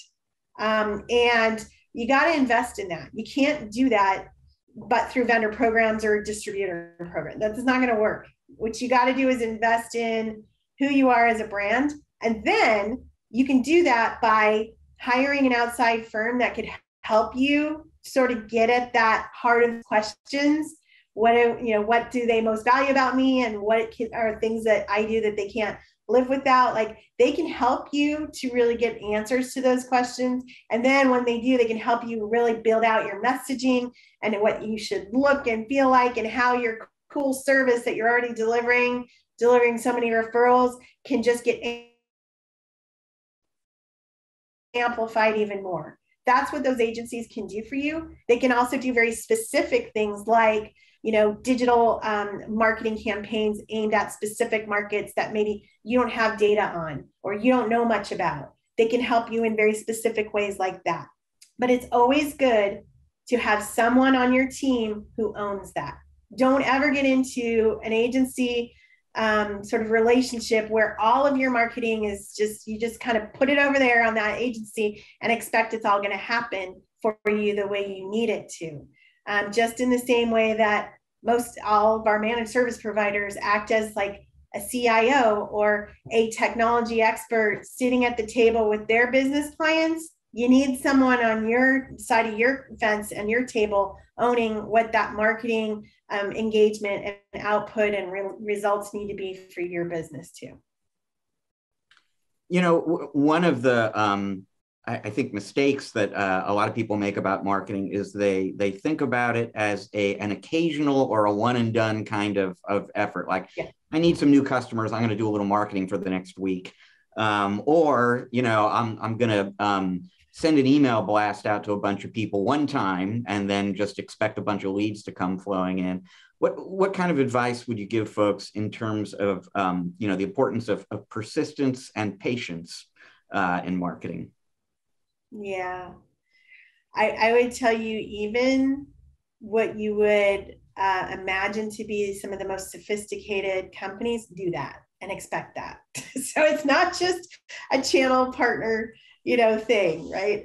It is an industry thing, in my opinion, that we are woefully stuck in one activity equals one result, right? And especially now, because in the last, 18 months, almost now, that our whole world has become so digital dependent, we can't think that way. We have to think about it in terms of, an omni-channel approach to a result. And we have to think about it in terms of milestones and not moments.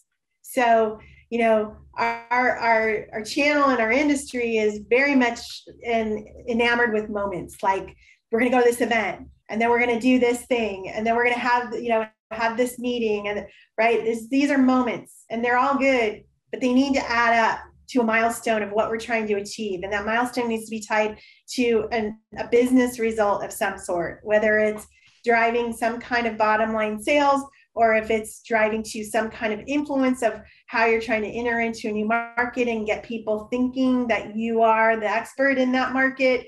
There's lots of outcomes that you could think about, but all of these efforts need to add up.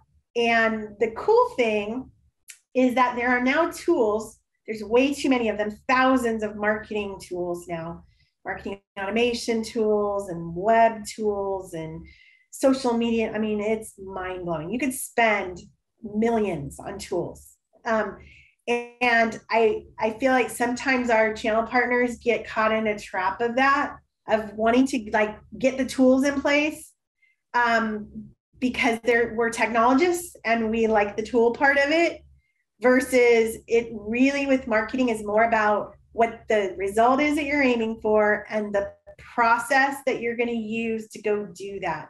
Then you get a tool to automate it for you and to give you some intelligence back on what's working and what's not working. So you use the tool as sort of the foundation for what you need to build, which is the plan, the process, right? So it isn't about just this one event or that one thing. It's about how you using multiple things to get people to move along sort of a path towards what result you're trying to achieve. Does that make sense? Yeah, absolutely. So talking maybe a little bit about techniques as opposed to tools, there are probably people in the audience right now who have gone beyond referrals, but they're probably relying chiefly on email and phone calls and somewhat more traditional techniques. But these days, there's also social media, there's video, there are all these other ways to reach and communicate with customers. Do you have any thoughts on how those newer tools and technologies sort of complement the more traditional ones or are different from them in any way? It's really interesting. I guess as I sort of look back, from, I don't even want to say how many years ago, a long time ago, doing marketing till now, the practice of marketing, the practice of communications, it hasn't really changed. What's changed is the channels we use and the modes in which we communicate. And that's where the tools can be very helpful in really understanding what channels are working well for you. So if you've got a marketing automation tool, you can start to use it to see really, truly from a data-driven point, is LinkedIn working better for me than a Facebook ad? Are my keywords that I've got on my website performing as well as they should be? Or are other keywords that I could test out going to perform better?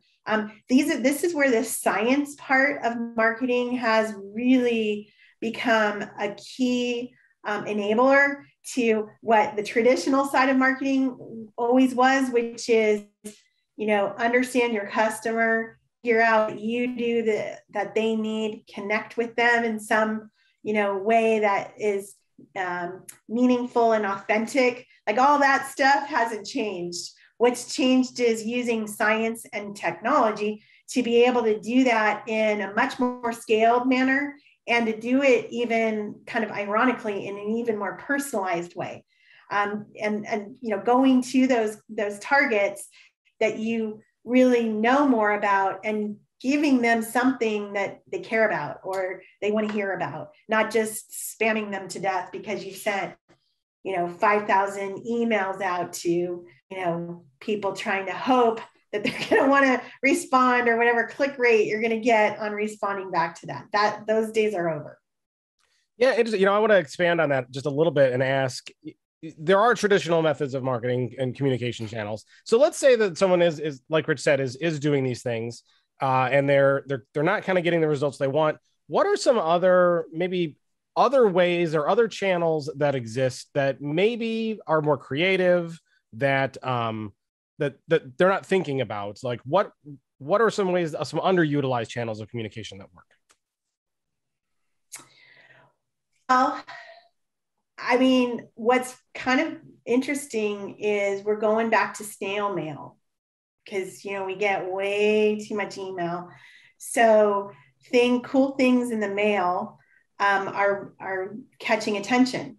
So, when we were all locked down and, in our homes for as long as we were, it was kind of fun to get a package, to get something that was interesting and you opened it up, right? Like, so that still plays. Believe it or not, now that we're all getting back to hybrid work or work 100%, old school billboards or bus signs, things like that on people's commutes are also interesting. So there's just, it depends on who you're trying to reach. But what I would say is until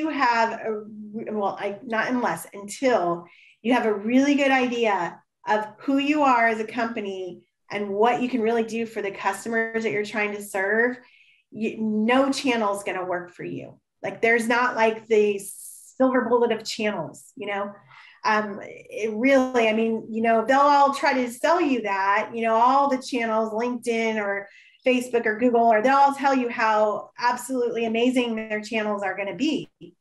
But what you need first is your message and really who you need to go connect with. And then you can start to work through which channels are going to be high performing for you. for your, and that's maybe where an agency can help you too, is if you don't have that pension or that somebody on your team who can help you do that, you can tap into that expertise on an agency basis who can help focus in on that and really use your money in a very, targeted way. Interesting. You're talking about bus signs and billboards. That's a very local kind of approach. We've had some other people in the past tell us that, being actively involved in your community and being in the Chamber of Commerce and being on boards and stuff like that for your whatever your community is. Do you find those to be somewhat effective, or does it really depend on the personality of the owner in that case? Huge.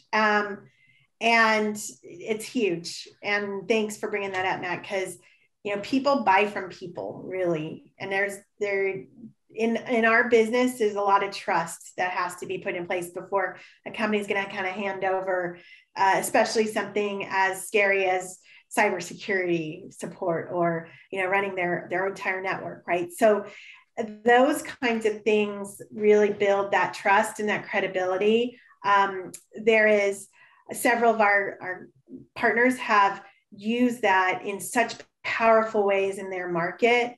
Platte River Networks is a company that comes to mind just off the top of my head in Denver. They are involved in a lot of those community outreach efforts. They also are really big on recognizing what their other businesses are doing and kind of putting best practice messages out there for other companies like them to learn what they do and how they could be better as a company. And what that also does is it shows how Platte River understands that market really well. And they're also kind of recognizing and sort of awarding their clients for all the cool things that they do too. So it's a nice win-win type of way of going to market. Yeah, very, very interesting. So I got time for one more. Actually, I don't have time for one more, but I'm going to ask it anyway. So Rich is over there smiling. He's like, I knew he was going to do it. So you were talking about direct mail as kind of being something that's catching on and like mailing things to prospective clients. So I would like you to give me 3 to 5 of the weirdest things you've ever heard mailed to a customer as part of a marketing effort. Oh my gosh.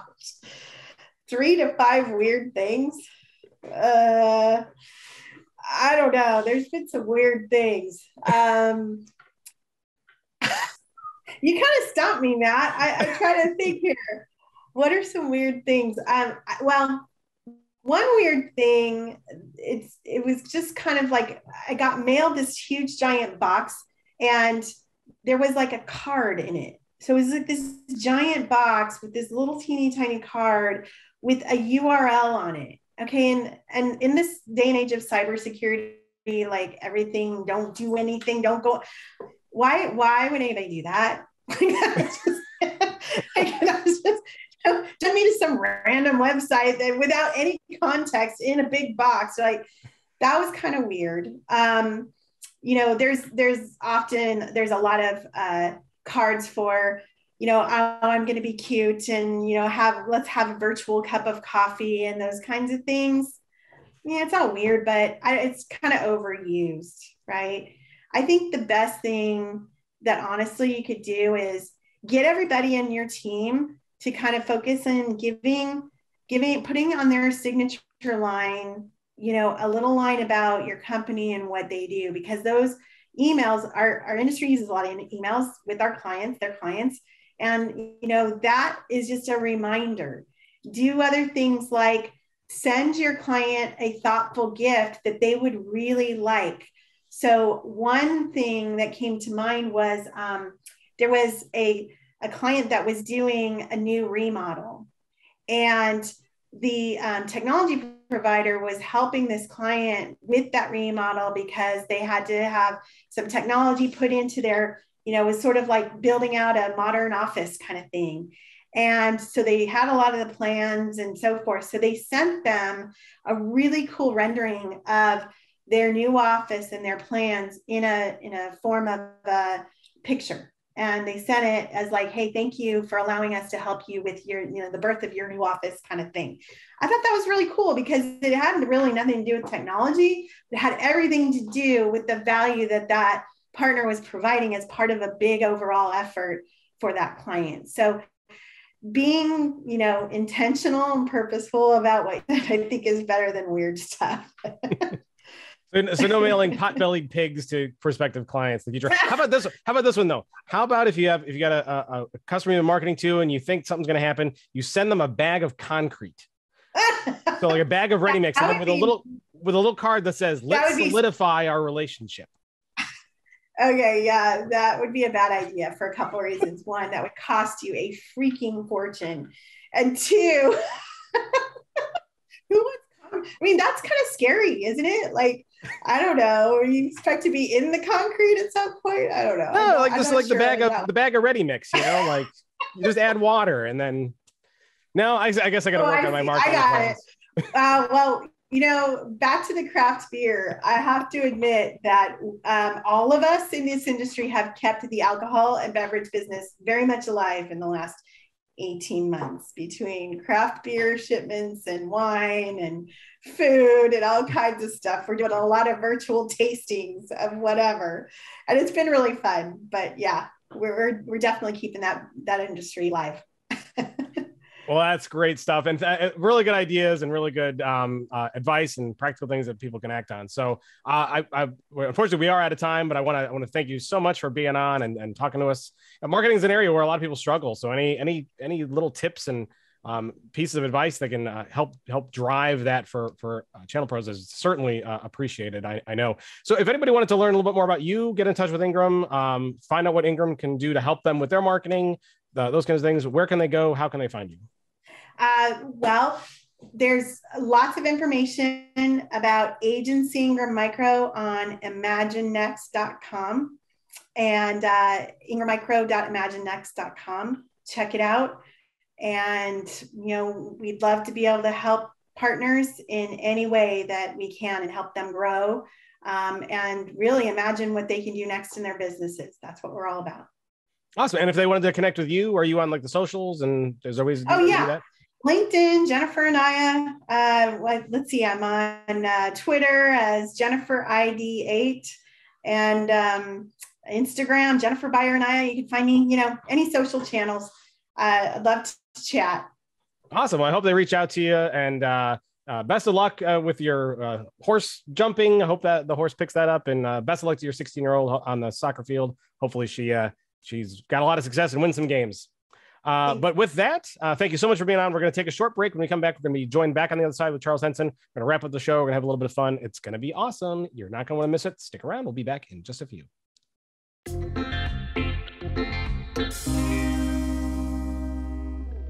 And we are back now with part 3 of Channel Pro Weekly. Rich, it was a great interview with Jennifer Anaya. Anything you want to say? The only thing I'll say is I wish the timing had worked out such that Charles could join us for that interview because, in fact, if I remember right, Charles, the story that you contributed to the magazine that you're on the cover of was about marketing. Charles is, he takes marketing more seriously than a lot of channel pros out there. So it would have been interesting to get your take on Jennifer's advice and questions and so on. But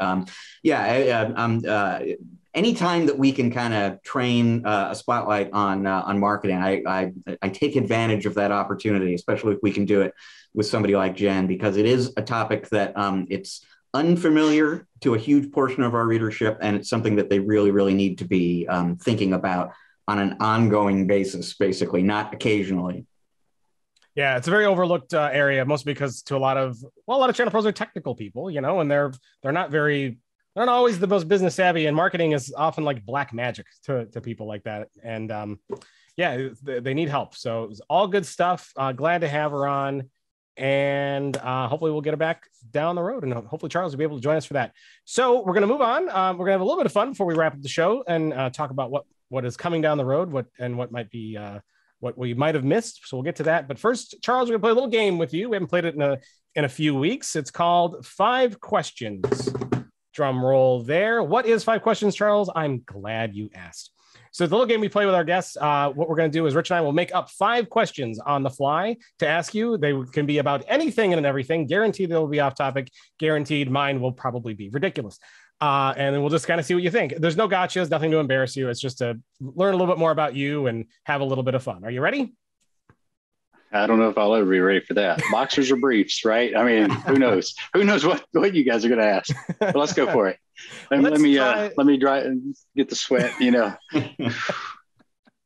All right, Rich, first question to you. So, assuming you have not sold this, you own a very fancy, you own because you won in a contest, a very fancy, interesting car. Mm-hmm. Which the Tesla Model S, if I remember right. Yep, 2017 Model S. So what is the if this is two questions, Matt, you can let me know. What's the best thing and the worst thing about owning a Tesla?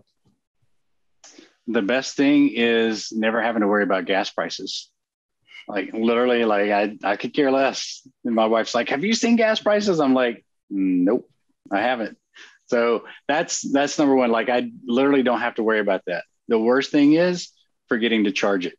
It's like getting up to leave and you realize that you forgot to plug up your cell phone last night and it's at 10%. And it's like, well, hey, honey, can I borrow your car? That'd be the worst thing. Awesome. And Rich, I'll allow it. I don't think it was two questions. There's a two-part question. Yeah. How's that? But we'll take it as one. That's fine. All right. Next question to me. I'm going to go a different direction from cars.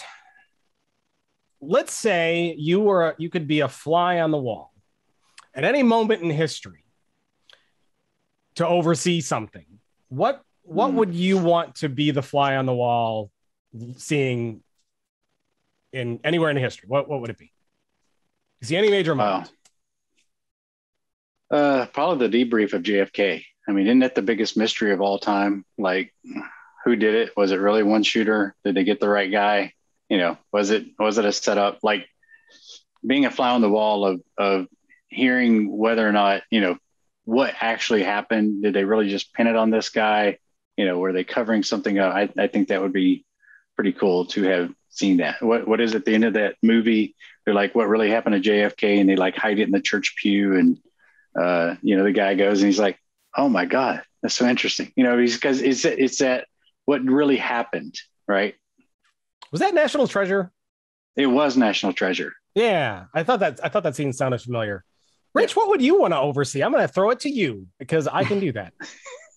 You know what? And maybe this is the nerd in me. Right? The first thing that popped into my head is, man alive, if I could be on a fly on the wall, 4th of July, 1776 in Philadelphia, Pennsylvania, and just watch that debate, watch those guys decide, you know what, we're doing it, we're signing this thing. That would be pretty amazing. That would be pretty amazing. Yeah, that would be pretty amazing.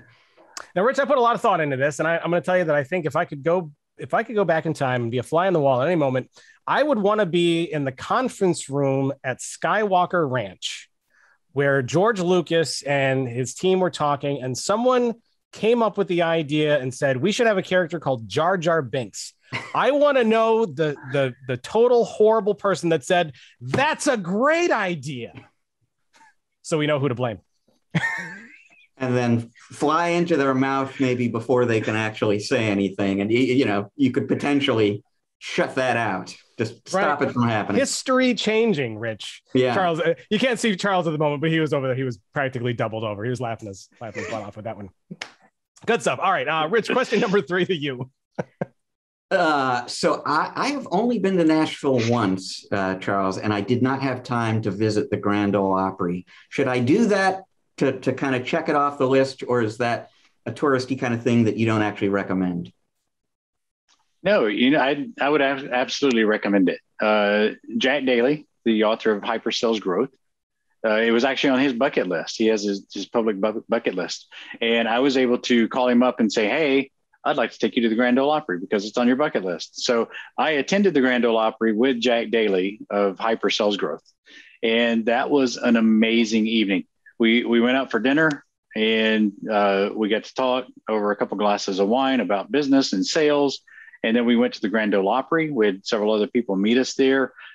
We had a great evening, the entertainment, the venue, just seeing, the whole Opry, how it works and the lighting and just everything. It's just a magical thing that happens. And then, and seeing some of these up and coming artists also coming into there and knowing who has walked on those stages before, right? Like, I mean, if you've never done it, I highly recommend that you do it, add it to your bucket list, and definitely put it on there. Heck, let me know the next time you're coming and I'll go with you. Awesome. I am sold. Rich, do you get to Nashville often? They don't do a lot of shows in Nashville. Mm-mm. No, well, there is that Gaylord near there, isn't there? Right, and now and again there are like I know Ingram has done events there, but no, I don't get out to Nashville. And does Robin Robbins do shows in Nashville, or does she tend to? She does her boot camp in April, May. Her annual boot camp. Ingram Micro rented out the Opryland Gaylord, and they had like their vendor expo pre-COVID, and that thing was massive. Every vendor that you could imagine was in there. I mean, they had tractor trailers up in there with like you could walk up into the tractor trailer and go do demos, and Intel was there talking about their latest and greatest chips and what's coming from a standpoint of motherboards and stuff. So if you ever get the opportunity, speaking of Ingram Micro, to go to one of their huge events, I highly recommend you go, Rich. I mean, because you could write so much stuff over the next 6 months based on what you find at that one event. Oh, Rich, that'll keep you busy. Yeah. Like he needs more to do. Yeah. 6 months of stories, all about Ingram. All right. Question number 4 to me. I'm going to stay in movies because I have movies on the brain today for some strange reason. Name a movie a movie sequel that you believe is better than the original. Go. I think you can name more than one. I'd say Rocky. I'd say The Incredibles. I like the sequel more than I like the original. Can't say The Matrix. That first one was spot on. It got a little bloody after that. How many do you want me to name? How many you got? This is fascinating. I want to ask you about Rocky though, because there's a lot of sequels to Rocky. Yeah. I don't know. I'm trying to think of a sequel that was much better. Like I'd rather go watch. I don't know. I mean, you look at like Equalizer. That second Equalizer movie was pretty hard. John Wick 2 was pretty hard too. A lot of gruesome killing in there, but I really did like the first one though too. The first one was really good. It's hard to pick, isn't it? Yeah, it's a hard one. All right, let's take Rocky, and I can. Rich asked a 2-parter. I can ask a 2-parter. So on you. Which Rocky sequel is better than the first one? Some might argue all of them. I wouldn't. But which one do you think is the best Rocky movie? I think people probably disagree with me, but I think the one where he goes to Russia. With Ivan Drago. Yeah. Yeah. Like, I mean, that one was like, I mean, the training was intense, going there, seeing Russia like that. And then, going there after the Cold War, right? Like, I mean, just the whole dramatic piece of that. And then for him to win and everybody's rooting for Rocky in Russia, it's like, I don't know. There was so many aspects of that second movie that was just like powerful, right? I feel like that was one of the best ones. I agree. It's one of my favorites too. I think that was Rocky 4, if I remember correctly. Rich, was that Rocky 4? Yes, I think so. Yeah, three was with Mr. T. Yeah, 3 was Mr. T. That was a good one Creed. Too. 1 and 2 were Tommy Apollo Gunn. I think Tommy Gunn came after that. Yeah, Tommy Gunn was number 5. Yeah, which is probably my least favorite of all of them. I think least favorite of all. Yeah. 4 was absolutely amazing. Yeah. Did have a good street fight. Did have a good street fight with So it did. Talking about if you wanted to talk about street fighting, They Live. That movie, They Live, where you put on the glasses and you see the aliens. Roddy Rich, whatever his name was, when they were street fighting, like that's one of the best street fighting movie scenes there is. But anyways, that's not what you asked me though. Questions were I'm writing down questions next time because I got another one that I want to ask, but I'll wait for the next time you're on. Rich, question number 5 to you. I was going to ask just what was your first computer, but I think what I'll ask instead is just what is your favorite device, your favorite piece of hardware that is no longer available, but you still think back on fondly?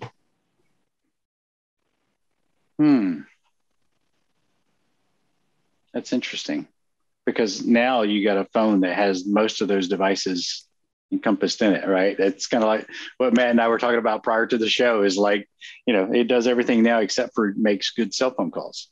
So I don't know. First computer was a TI 499A, I think it was, Texas Instruments. Yeah. So that's a simple answer. I don't know, I think back to my PDA that I had, that I kept up with my calendar on, and I did my mileage on, and I had the coolest of the cool PDAs back in the day.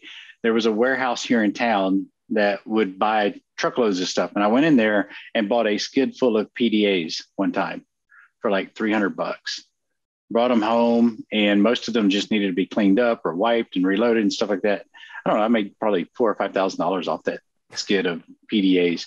But the PDA device is definitely one that like I really enjoyed in its day, because it was the calendar aspect of it, being able to keep up with mileage, being able to go in and make notes in the thing, and it had the little pin, you remember? So that was probably my favorite. Are you a Palm guy? Yes, back in the day. Palm. Okay. Palm Pilots. Yeah. Interesting stuff. I was a BlackBerry guy too. So, Oh, yeah? Yeah. I mean, they had it right, zero trust. And that's a whole new conversation right there for another episode. But zero trust, and you could talk about Novell NetWare and BlackBerry being zero trust, 20, 25 years ago. And they had it right back then. We should have just listened and followed along. That would be a fascinating discussion. And we will save that for next time, because unfortunately we got to move on. Thank you for playing, by the way. I hope you had fun with that. I know we learned a lot. Absolutely. That was interesting. So Rich, it's been a couple of weeks. We missed a lot. Why don't you look back and tell us what we missed and what might be coming in the week ahead? Well, I will confine what you may have missed this week. And of course, the best place to catch up on that every week is our In Case You Missed It post, written by ChannelPro's own James Gaskin. It appears on our website, channelpronetwork.com, every Friday. This week, he's going to catch you up on this big load of new products from Acer that came out this week. Google held its Google Next conference this week. James will catch you up on the news out of that show. New security software from WebRoot, from BlackBerry as well. And then he's got something for you. I won't even get into the specifics, but it turns out that renting people is sort of a trend in Japan, and there's a new rent-a-person option there that James will tell you all about. Now, looking ahead to next week, it's actually kind of a big week for events. Kaseya is holding its annual partner event, Kaseya Connect IT, in Las Vegas. I will be attending that and actually doing this show from that conference next week. SureWeb is holding its Cloud Accelerate conference. NetApp is holding its Insight conference. NetSuite is doing Suite World. So lots of events going on next week, and that means there's probably going to be lots of product news. And where can you read that, folks? ChannelProNetwork.com is the place where you'll find all that. Make sure you're tuning in there next week and every week, because there you'll find the latest stories that that Rich is kind of alluding to. We also find white papers and resources and downloads and articles, some even written by Mr. Charles Henson himself, are all there. Make it your homepage. Go there each and every day and make sure that you are kept up on what's going on and getting good stuff that's going to help you grow your business. Of course, subscribe to Channel 4 Weekly. That's a place where you will talk about it every week. Most every week, folks, we know. Yeah, we're on all of the podcast places. You can get us there. If you're on YouTube, hit the subscribe button, hit the bell, leave a comment. That really helps with the algorithms and stuff, help people find us. So leave a comment, like the page, subscribe, all that good stuff. And of course, don't be selfish. Don't be greedy. Tell a friend, tell a colleague about Channel Pro Weekly, so they can listen along with you, and you can talk about the crazy things that we talk about and help them out. It's important. So do all that. If you want to send in a comment to us, podcast@channelpronetwork.com is the email address. We want to get those letters and notes and questions. So send them in. We can talk about those on the air as well. All of that stuff. Do it all. It's important, folks. Do it all. And of course, I want to thank our guest, Charles Henson, for being on with us today. Charles, for those who want to get in touch with you, learn more about you, where can they go? How can they find you? Yeah, sure. Thanks, Matt. And Rich, I appreciate you guys having me on here. You can go to charleshenson.net to find my personal page about my speaking engagements. And if you wanted to bring me in to speak, if you want to do a seminar to your clients and you just don't want to talk about cybersecurity, or you're afraid about getting it up in front of an audience, you can reach out to me there. I'm doing one later this month in Missouri for an MSP. I'm flying out there to help him out with his seminar. charleshenson.net, or if you want to learn more about my company, it's nashvillecomputer.com. Check him out, folks, and see what he's all about. We highly encourage him. I'm sure you're on all the socials and stuff as well, I'm sure, right? Yep, Charles Henson, _Charles Henson on pretty much anything. All right, seek him out there and connect. It's important stuff. And with that, we are going to wrap up and say, of course, thanks, Charles, for being on with us. Really appreciate it. Hope to get you back someday. And a big thanks also to Jennifer Anaya from Ingram for being on and talking about marketing. Awesome stuff. And we will see everybody in episode 203 next week. See you then.